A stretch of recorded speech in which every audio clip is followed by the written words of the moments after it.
The term employee skills matrix is coming up a lot in different blogs, in articles, in different software offerings, and there's a lot of debate about what this really means. Is it a specific visual or a specific analysis? But at its core, what a skills matrix is it's a place where you can find information about what skills are available in your workforce, aligned with which employees and at what level of competency, so that you know where your strengths and your gaps are, and you're able to plan accordingly and align your workforce to the projects that you have coming up. Using a skills matrix gives you all of the visibility that you need into employee skills and capabilities, because it does exactly what you're looking for to tell you who has what skills at an individual level, but then at an aggregate level across your entire workforce, you can actually track trends. And so what your skills matrices will do is it will help you surface that information, filter it, and help you make decisions based on that information. There are a lot of benefits in using an employee skills matrix, even if it's just an Excel sheet, or it could be something more sophisticated in a particular software solution. But using it is actually going to help you do a couple of different things.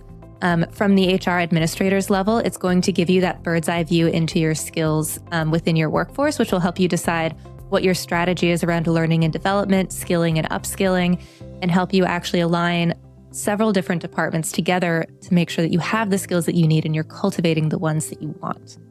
At the managerial or the department level, what it does is it helps you understand what skills are on your teams or on your different teams within your department, and you're able to restructure and allocate them accordingly. So if you are, in the engineering or the product teams and you have different pods of individuals who are building different parts of your product, you're able to see who has those skill sets. And if you're trying to build something new or you're trying to go in a different direction, you're able to look within that team who has skills for what you're trying to build or who has background experience building what you want, and how can you pull together a new sub-team based on that skill set. So what it actually helps you do is allocate your existing talent and resources to the projects as they come up, or identify, hey, we're really missing some critical skills and we need to start training our team on them, or we want to hire someone in who's able to, cover this gap area. Finally, for employees, when there is transparency around what skills are being recorded by the organization, they're able to feel more confident that their organization knows what they have, what they can provide and what they can offer. And so they feel like there's a higher likelihood that they're going to be able to be valued, and they're going to be able to grow within their organization because the organization accurately sees what they have to offer.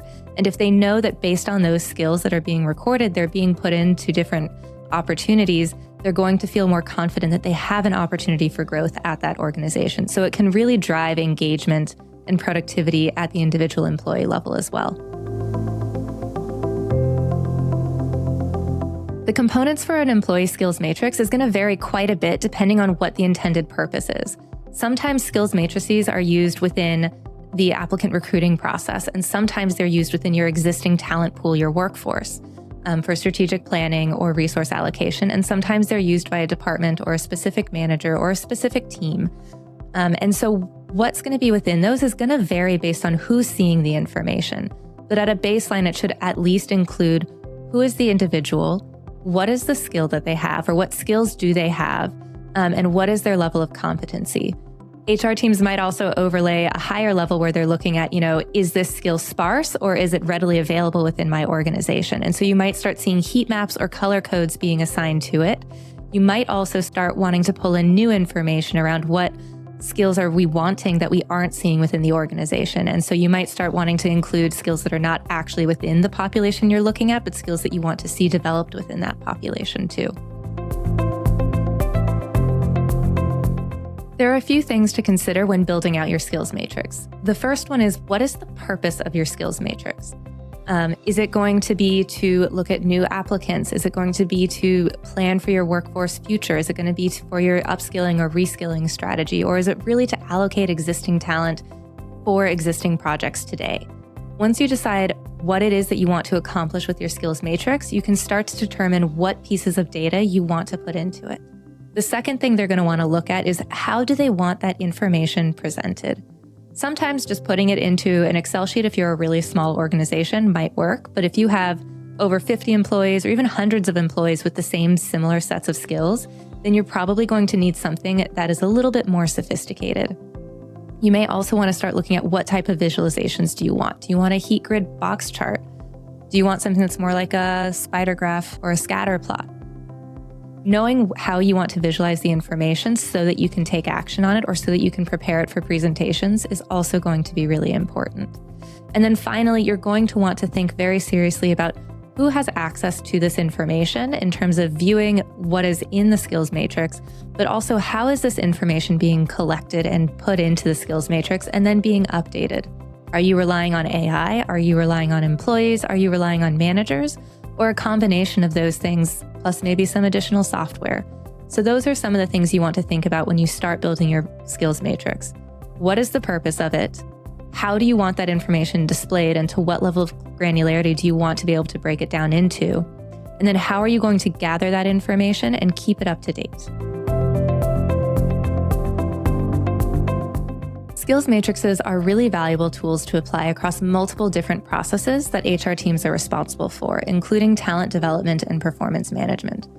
When it comes to performance management, your performance management processes, those reviews, your feedback, your goal completions, all of those things should be feeding into your skills matrix to make sure that those skills are up to date. And also, by doing an analysis and understanding where your team's strengths and your gaps are, that can also help set new objectives for your organization, for your managers, and for your employees. So they can identify, what skills do I want to continue to build and develop? And can I focus on those in my performance management and my professional development conversations and my coaching? When it comes to learning and development, there's a really close tie between skills matrices and your learning and development strategy, especially if you are focused on upskilling or reskilling your workforce. Your skills matrix is going to tell you what skills your workforce has and where there are gaps. And if you can also forecast what skills you're going to need in the future, you can work really closely with your learning and development teams to create new leadership development or specific skill or role development programs to make sure that you are actually helping your teams prepare and take on those new skills that are going to be needed. So if you know that you're going to be experiencing rapid growth in the near future, you might want to really focus on learning and development for new managers or for leadership within your organization, or you might want to make sure that those programs are already robust. If you know you're going to be moving into a new product area or offering or going into a new region that requires new languages, then you can start working on new language certifications, or you're going to be looking at a very specific profile when it comes to recruiting for new roles so that you can know that you're going to be able to anticipate and support those as your team begins to move into those new areas.